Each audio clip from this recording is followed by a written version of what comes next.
Welcome to Kite point.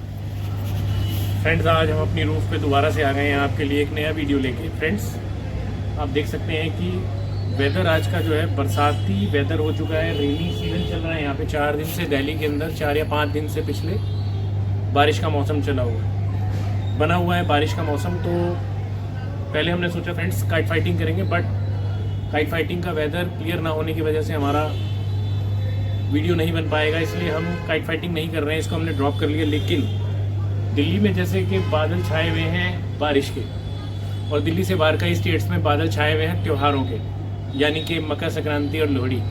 तो मेरी तरफ से राजस्थान, पंजाब, गुजरात, अहमदाबाद सबको ढेर सारी बधाइयाँ आने वाले त्योहारों की। फ्रेंड्स, जैसा कि त्योहारों पर बेसिकली बड़ी पतंग का लोग यूज़ करते हैं और काइट फ्लाइंग के लिए, तो आज हमारे पास भी एक काफ़ी बड़े साइज़ की पतंग, जिसे तावा कहते हैं, आप देख सकते हैं तावा है। फ्रेंड्स, तावा उड़ाने का पूरा मज़ा लेने के लिए हमें कुछ बातों का ध्यान रखना चाहिए। तो वो बातें मैं आज आपसे डिस्कस करना चाहता हूँ कि जैसे फ्रेंड्स, तावा उड़ाने से पहले हमारे को कई बातों में जो ध्यान रखना चाहिए। उसमें सबसे पहली बात यह है कि तावा चूज़ करते समय हमेशा हमें कमानी की तरफ ध्यान देना चाहिए। कमानी इसकी हमेशा चांद के आकार की होनी चाहिए, क्योंकि पतंग हवा पकड़ने के बाद इतनी भारी हो जाती है कि संभाले नहीं संभलती, और अगर पतंग की मूवमेंट आपके कंट्रोल में नहीं है तो उसका आप पूरा प्रॉपर मज़ा नहीं ले सकते उड़ाने का। तो फ्रेंड्स, आप देख सकते हैं जो हमने पतंग ली है उसकी कमानी की आकार बिल्कुल चांद की प्रकार की है, बिल्कुल चांद है ये, ताकि ये पतंग सीधी हवा में जाए और इसकी मूवमेंट हमारे कंट्रोल में रहे, इधर उधर ना रहे। दूसरी बात ये होती है कि इस पतंग में लोच भी होना ज़रूरी है। तावे की पतंग में अगर लोच होगी, ये देखिए आप, इसे लोच कहते हैं, ये तावे की पतंग में लोच का होना बहुत ज़रूरी है, ताकि जैसे जैसे ये हवा पकड़ेगी तो इसका वेट मेंटेन रहेगा, बैलेंस रहेगा हवा के अंदर, और हमें इसको कंट्रोल करने में काफ़ी मदद मिलेगी। अगर ये टाइट रहेगी तो पतंग उतनी ही हवा में जाके काफ़ी भारी हो जाएगी।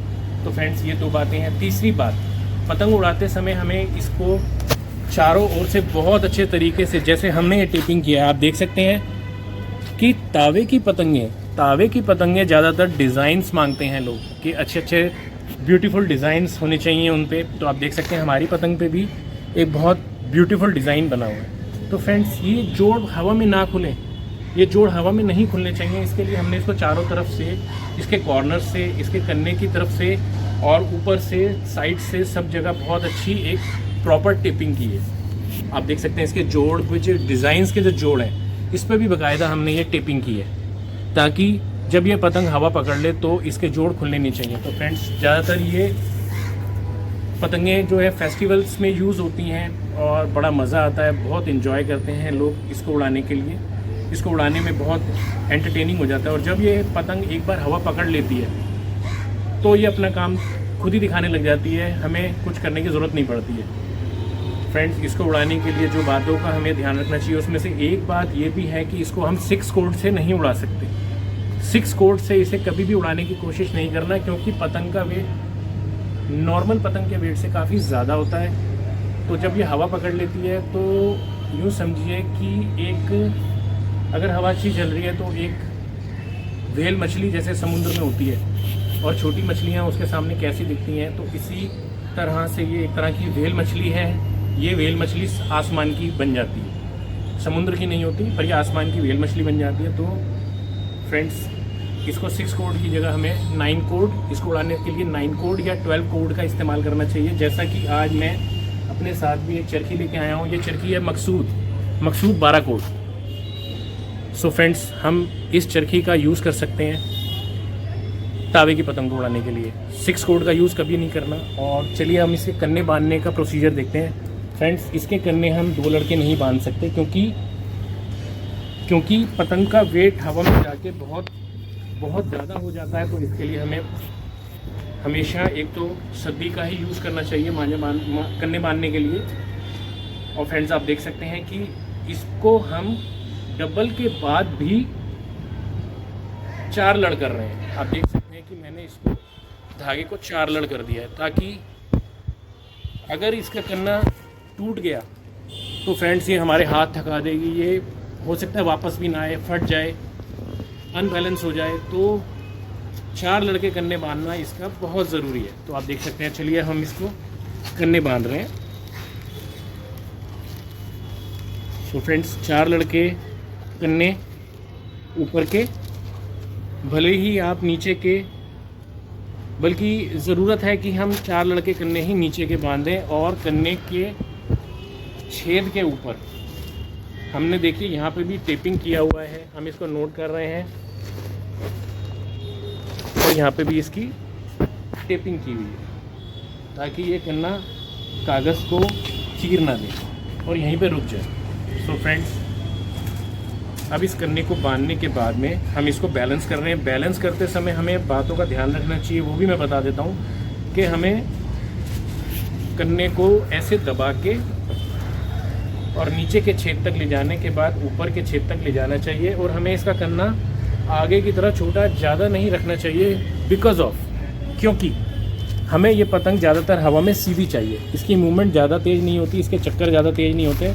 तो जितना ये हवा में टाइट रहेगी उतना ही ये काम दिखाएगी। जो भी पतंग इससे लड़ने के लिए आएगी तो उस पर इस पतंग का वज़न ही बहुत होता है। तो फ्रेंड्स, अब हमने इसको नोट कर लिया है। तो कमिंग फेस्टिवल्स में आप इन कुछ बातों का ध्यान रखें। और इस बात का भी ध्यान रखें फ्रेंड्स कि जिस डोर से हम उड़ा रहे हैं, जिस मांझे को हम यूज़ कर रहे हैं, उसके पीछे जो हम सद्दी यूज़ करेंगे वो भी कोशिश करिएगा कि 3 नंबर की होनी चाहिए, और ताकि सद्दी का वेट और मांझे का वेट दोनों ही बराबर रहें। और मांझे में कभी गांठ नहीं होनी चाहिए फ्रेंड्स, मांझे में तावा उड़ाते समय गांठ नहीं होनी चाहिए। तो फ्रेंड्स चलिए हम इसको नोट कर रहे हैं आप। और अगर मांझे की गांठ में अगर सद्दी का टुकड़ा लगा देंगे तो ये बहुत अच्छा रहेगा, पतंग टूटेगी नहीं गांठ से।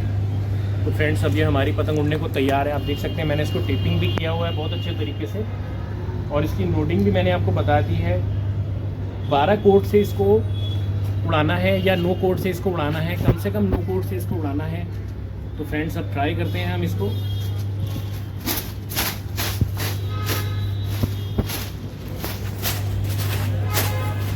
तो फ्रेंड्स आप देख सकते हैं कि हवा का दबाव, थोड़ा सा हवा का दबाव आज कम है, पर फिर भी पतंग हमारी, पर इतना ज़रूर है कि पतंग हमारी हवा में पहुंच गई है। तो फ्रेंड्स, फेस्टिवल सीज़न में इसको उड़ाने का एक मज़ा ही अलग होता है, जो कि ये पतंग जो है एक तरह की वेल मछली बन जाती है।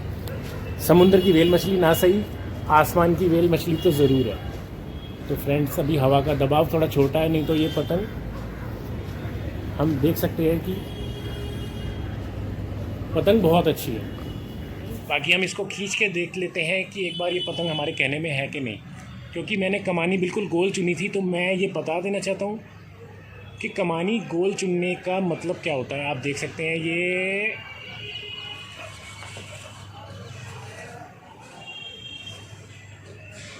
फ्रेंड्स, पतंग फिर भी हमारे काफ़ी हद तक कहने में है, थोड़ी सी कांप मांग रही है, पर इसका तीले को कांप लगाना भी आसान नहीं है।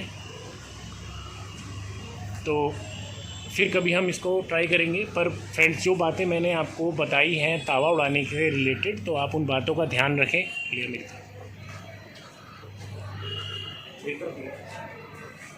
तो फ्रेंड्स, एक बार और आप सभी लोगों को आने वाले त्योहारों की बधाई।